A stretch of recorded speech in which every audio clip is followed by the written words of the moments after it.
Anak yang hilang di senja hari. Di sebuah desa kecil yang dikelilingi ladang dan hutan tua, tinggal seorang anak laki-laki bernama Ilung, berusia 7 tahun. Ia dikenal sebagai anak ceria yang suka berlarian kemanapun kaki kecilnya membawa. Setiap sore, ia akan bermain di ladang bersama anak-anak lain. Tetapi suatu senja, ia tidak pernah kembali. Senja itu terlihat berbeda. Langit berwarna jingga pekat, seperti terbakar diam-diam. Angin yang biasanya hangat terasa dingin seperti mengusap dari balik dinding waktu. Ilung terakhir terlihat berlari ke arah pohon besar di ujung ladang, tempat yang selalu dilarang oleh orang tua.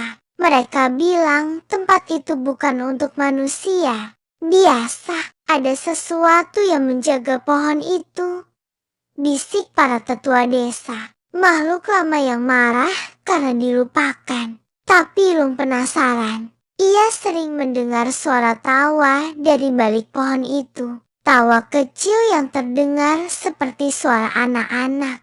Tapi anehnya, tidak ada satupun anak di desa yang pernah bermain di sana. Suara itu memanggilnya, memikatnya. Setiap senja, saat matahari tenggelam, para orang tua memanggil anak-anak pulang. Semua kembali, kecuali Ilung, ibunya. Bu Mirna panik. Ia berlari ke ladang, memanggil-manggil. Suaranya menggema ke dalam kegelapan. Tak ada jawaban. Hanya suara daun dan desir angin yang terasa terlalu hening. Ayah Ilung menyusul dengan obor dan warga lainnya. Mereka menemukan jejak kaki kecil menuju pohon besar. Tapi anehnya, jejak itu berhenti di depan pohon. Tidak ada jejak kembali. Tidak ada suara. Tidak ada apa-apa. Hari-hari berlalu, tapi setiap senja, rumah keluarga Ilung dipenuhi tanda aneh. Boneka kecil dari jerami muncul di depan pintu. Daun-daun kering tersusun membentuk nama Ilung di atas meja. Dan suara tawa samar kembali terdengar. Di dalam rumah, orang-orang mulai berbisik. Mereka bilang, Ilung tidak hilang. Ia diambil. Beberapa tetua desa percaya bahwa pohon tua itu adalah gerbang ke dunia lain, tempat di mana roh-roh anak-anak yang terpilih dibawa. Tapi tidak semua bisa kembali, kecuali ada pengorbanan. Bu Mirna tidak tinggal diam. Suatu senja, ia berjalan sendiri ke pohon besar, membawa mainan kesayangan Ilung.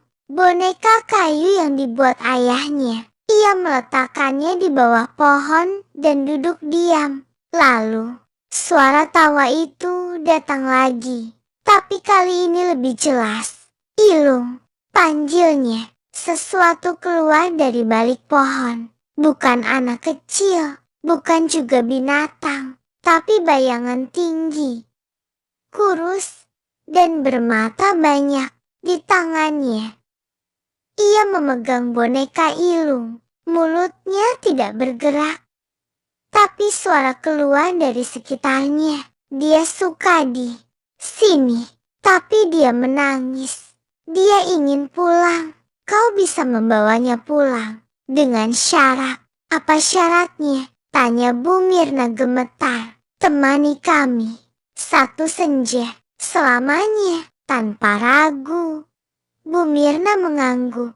Dalam sekejap, bayangan itu menyentuh dahinya, dan ia menghilang, bersamaan dengan suara tawa. Keesokan paginya, warga desa dikejutkan dengan suara ketukan di pintu rumah Bu Mirna. Saat dibuka, mereka menemukan Ilung, berdiri sendirian, memeluk boneka kayunya. Matanya kosong. Tubuhnya lemah, tapi ia hidup. Ia hanya berkata satu hal. Mama bilang jangan datang ke pohon itu lagi. Mereka tidak suka tamu yang hanya datang lalu pergi. Ilung tumbuh dalam diam. Ia tidak pernah bermain lagi. Ia tidak pernah tertawa. Setiap senja, ia hanya duduk menghadap jendela, menatap ke arah pohon besar yang kini tampak lebih hitam dari sebelumnya. Dan dari dalam rumahnya, kadang terdengar suara tawa dua orang, seorang anak dan seorang ibu. Tamat.